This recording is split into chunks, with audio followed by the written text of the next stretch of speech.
अमेरिकी research company Hindenburg research की एक नई रिपोर्ट ने भारत में फिर आर्थिक और राजनीतिक हलकों में हलचल मचा रखी है। अपनी इस नई रिपोर्ट में भारत में कंपनी ने भारत के सिक्योरिटी मार्केट रेगुलेटर सेबी यानी securities and exchange board of India की मौजूदा चेयरमैन माधवी पुरी बुच और उनके पति धवल बुच पर वित्तीय अनियमितता के आरोप लगाए हैं। पिछले 1.5 साल में भारत के कारोबारी और वित्तीय बाजार में वित्तीय अनियमितता को लेकर जारी की गई उसकी ये दूसरी रिपोर्ट है। इससे पहले जनवरी 2023 में कंपनी ने अडानी समूह पर रिपोर्ट जारी कर हलचल मचा दी थी। तब रिपोर्ट आने के बाद अडानी समूह को हजारों करोड़ रुपए का नुकसान भी हुआ था। हालांकि रिपोर्ट आने के एक दिन बाद सेबी की चेयरपर्सन माधवी पुरी बुच और उनके पति धवल बुच ने एक बयान जारी कर हिंडनबर्ग के दावों पर अपनी प्रतिक्रिया दी। उन्होंने कहा कि रिपोर्ट में जिस फंड का जिक्र किया गया है उसमें उन लोगों ने 2015 में निवेश किया था और ये माधवी के सेबी का सदस्य बनने से 2 साल पहले का मामला है। बहरहाल इस मामले में एक बार फिर उंगलियां न सिर्फ अडानी ग्रुप पर उठ रही हैं बल्कि सेबी पर भी उठ रही हैं और सीधे तौर पर प्रधानमंत्री नरेंद्र मोदी पर भी उठ रही हैं कि उन्हें इन सब बातों की जानकारी थी, फिर भी माधवी पुरी बुच को सेबी का चेयरमैन बनाया गया ताकि इस पूरे मामले पर पर्दा डाला जा सके। इस मामले में सेबी की चेयरपर्सन माधवी पुरी बुच का नाम आने के बाद यह संस्था एक बार फिर चर्चा में भी आ गई है। डीबी लाइव एक्सप्लेनर में आज हम इसी संस्था यानी सेबी की चर्चा करेंगे, securities and exchange board of India की।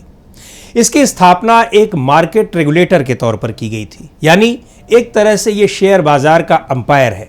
बाजार नियम से चले, कोई गड़बड़ी करे तो उसे सजा मिले, इन सब के लिए इस संस्था को बनाया गया था। इसका गठन 12 अप्रैल 1988 को भारत सरकार के एक प्रस्ताव के जरिए किया गया था, लेकिन इसे कानूनी अधिकार और स्वायत्तता 30 जनवरी 1992 में मिली, जब संसद ने भारतीय प्रतिभूति और विनिमय बोर्ड अधिनियम 1992 पारित किया। यानी ये कह सकते हैं कि सेबी एक संविधानेतर संस्था है जिसे भारतीय प्रतिभूति और विनिमय बोर्ड अधिनियम 1992 के प्रावधानों के मुताबिक एक वैधानिक निकाय यानी स्टैट्यूटरी बॉडी के तौर पर स्थापित किया गया है। सेबी का मूल कार्य प्रतिभूतियों में निवेशकों के हितों की रक्षा करना और प्रतिभूति बाजार को बढ़ावा देना और उसे विनियमित करना है। सेबी का मुख्यालय मुंबई में है, जबकि अहमदाबाद, कोलकाता, चेन्नई और दिल्ली में इसके क्षेत्रीय कार्यालय हैं।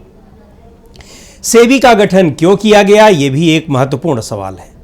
दरअसल सेबी के अस्तित्व में आने से पहले कैपिटल इश्यूज को कंट्रोल करने के लिए कंट्रोलर ऑफ कैपिटल इश्यूज नामक एक नियामक प्राधिकरण हुआ करता था, जिसे कैपिटल इश्यूज कंट्रोल एक्ट 1947 के तहत अधिकार प्राप्त थे। खैर, सेबी को संचालित करने के लिए एक बोर्ड होता है जिसकी चेयरपर्सन इस समय माधवी पुरी बुच है। सेबी बोर्ड में एक अध्यक्ष और कई सदस्य होते हैं। इनमें कुछ पूर्णकालिक सदस्य होते हैं और कुछ अंशकालिक यानी पार्ट टाइम मेंबर्स। पूर्णकालिक सदस्यों की संख्या 3 से लेकर 5 तक होती है। ये सदस्य विभिन्न विभागों और कार्यों की जिम्मेदारी संभालते हैं, जैसे कि वित्तीय बाजारों का विनियमन, निवेशक संरक्षण, प्रवर्तन इत्यादि। अंशकालिक सदस्य यानी जो पार्ट टाइम मेंबर्स होते हैं, उनमें से 2 सदस्य भारत सरकार के वित्त मंत्रालय से नामित होते हैं और 1 सदस्य भारतीय रिजर्व बैंक आरबीआई से। सेबी के तमाम कामों में से एक काम यह भी है कि यह समय समय पर महत्वपूर्ण मुद्दों की जांच हेतु विभिन्न समितियां भी नियुक्त करती है। यही नहीं, यदि कोई कंपनी या संस्था सेबी के फैसलों से असंतुष्ट है तो उसके हितों की रक्षा के उद्देश्य से एक ट्रिब्यूनल भी बनाया गया है, जिसे प्रतिभूति अपीलीय न्यायाधिकरण सेट सिक्योरिटीज अपीलेट ट्रिब्यूनल कहा जाता है। सेट में एक पीठासीन अधिकारी और 2 अन्य सदस्य शामिल होते हैं। सेबी की पावर्स की बात करें यानी इसकी शक्तियों की बात करें तो इसके पास वही शक्तियां हैं जो एक दीवानी न्यायालय में निहित होती हैं, जिस तरह से उसके पास पावर्स होती हैं। सेबी एक अर्धविधायी और अर्ध न्यायिक निकाय है जो विनियमों का मसौदा तैयार कर सकता है, पूछताछ कर सकता है, नियम पारित कर सकता है और नियमों के उल्लंघन पर जुर्माना लगा सकता है। मुख्य रूप से यह निकाय 3 श्रेणियों की जरूरतों को पूरा करने के लिए काम करता है। नंबर 1, कंपनियों के लिए एक बाजार उपलब्ध कराना जिसमें शेयर जारी करने वाला अपने फाइनेंस को बढ़ा सके। नंबर 2, निवेशकों को सही और सटीक जानकारी मिल सके और उनके निवेश की सुरक्षा सुनिश्चित हो सके। और नंबर 3, मध्यवर्ती यानी बिचौलियों के लिए एक प्रतिस्पर्धी पेशेवर बाजार बनाया जा सके। इसके अलावा यदि कोई व्यक्ति प्रतिभूति अपीलीय न्यायाधिकरण सैट के निर्णय या आदेश से असहमत है तो वो सर्वोच्च न्यायालय में भी अपील कर सकता है। 2014 में किए गए एक संशोधन के बाद अब सेबी 100 करोड़ रुपए या उससे अधिक राशि की किसी भी मनी पूलिंग योजना को भी विनियमित कर सकती है। सेबी के अध्यक्ष के पास तलाशी, जांच और जब्ती संबंधी ऑपरेशन का आदेश देने का अधिकार है। सेबी बोर्ड किसी भी प्रकार के प्रतिभूति लेन देन के संबंध में व्यक्ति या संस्थाओं से टेलीफोन कॉल, डेटा रिकॉर्ड जैसी जानकारी भी मांग सकता है। इसके अलावा सेबी उद्यम म्यूचुअल फंड जैसे सामूहिक निवेश योजनाओं के कामकाज के पंजीकरण और विनियमन का भी काम करता है। सेबी की मौजूदा चेयरपर्सन माधवी पुरी बुच 2022 से इस पद पर हैं, यानी वो चेयरमैन है। सेबी पिछले 1.5 साल से अडानी ग्रुप के खिलाफ आरोपों की जांच कर रही है। ये आरोप अमेरिका की इसी रिसर्च कंपनी हिंडनबर्ग ने लगाए थे। सेबी को तो जांच में कुछ खास नहीं मिला, लेकिन अब हिंडनबर्ग ने माधवी पर ही, यानी सेबी की चेयरपर्सन पर ही अडानी की कंपनियों में निवेश करने के आरोप लगा दिए। माधवी और उनके पति धवल बुच ने आरोपों को सरासर गलत बताया है। इन आरोपों को कुछ इस तरह से समझ सकते हैं।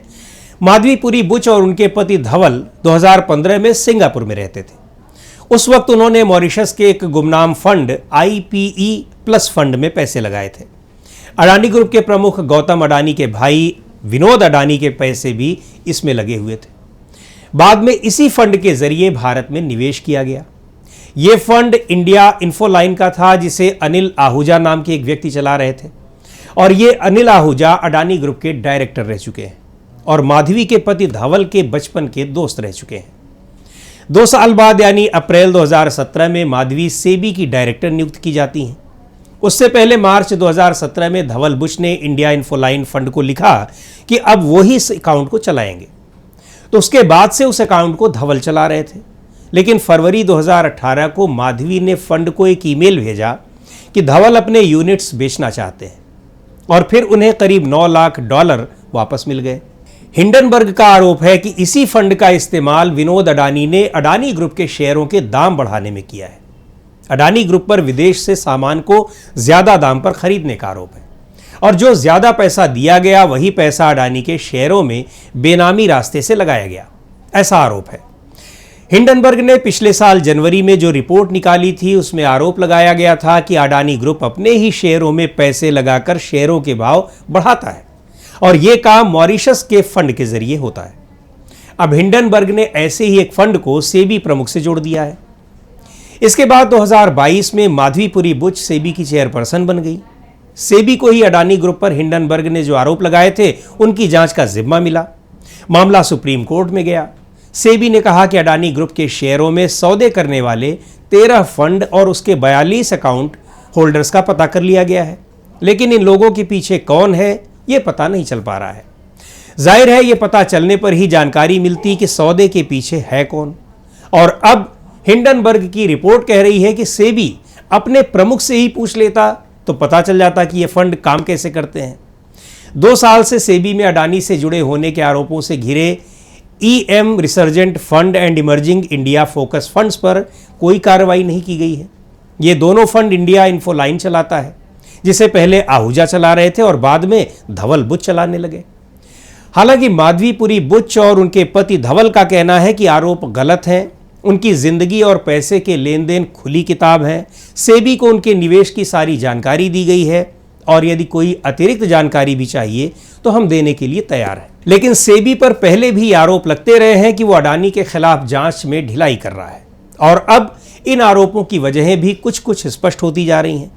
सुप्रीम कोर्ट ने हिंडनबर्ग पर पहली रिपोर्ट के बाद मामले की जांच CBI को देने की मांग भले ही खारिज कर दी थी, लेकिन अब यह केस फिर से खुल सकता है, इस आधार पर कि जांच ठीक से नहीं हुई।